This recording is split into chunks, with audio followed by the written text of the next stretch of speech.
आज की इस वीडियो में हम ये जानेंगे कि किस तरह से एड्रेसेस के इस डेटा को ऐड कर सकते हैं और किस तरह से हम अपनी वेबसाइट के फ्रंट पेज को सेटअप कर सकते हैं कि हमारी वेबसाइट का अगर फ्रंट पेज ओपन हो तो कौन सा पेज डिस्प्ले होना चाहिए। इसके लिए सबसे पहले आपको अपीयरेंस में जाकर कस्टमाइज़ के ऑप्शन पर क्लिक करना है। ओपन इन न्यू टैब में मैं उस कस्टमाइज़र को ओपन कर लेता हूँ जहाँ से मुझे ये फ्रंट पेज सिलेक्ट करना है।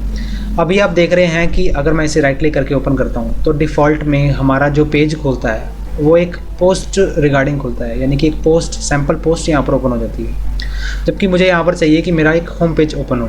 इसके लिए मैं क्या करता हूँ, अपीयरेंस में कस्टमाइज़ में जाकर मैं इसमें होम पेज सेटिंग्स को ओपन करूँगा और यहाँ से स्टैटिक पेज सेलेक्ट करूँगा, यानी कि मेरी वेबसाइट का जो पेज है वो सबसे पहले कौन सा डिस्प्ले होना चाहिए। एक वेबसाइट का लैंडिंग पेज हम इसे बोल सकते हैं कि क्या होना चाहिए।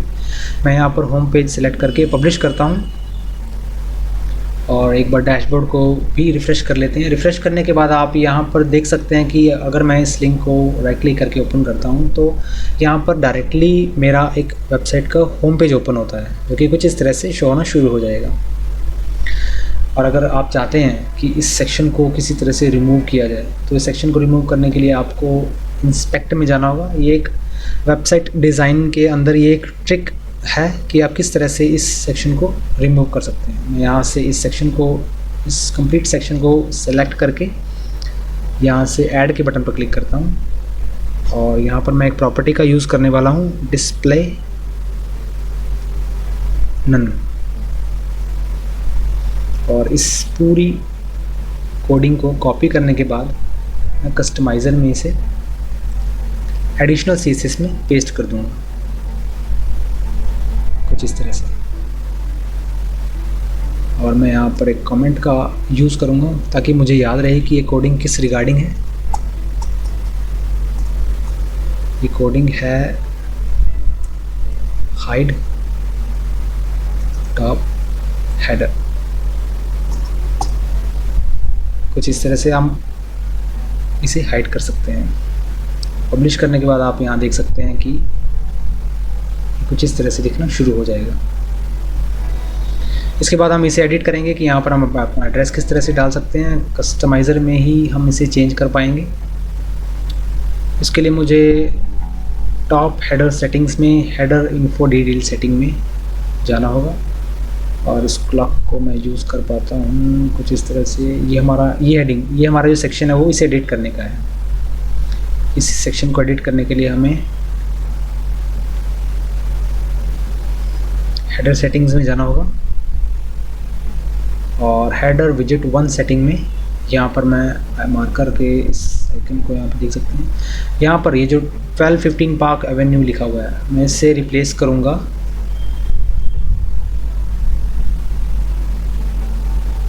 इस एड्रेस से, शॉप नंबर 256।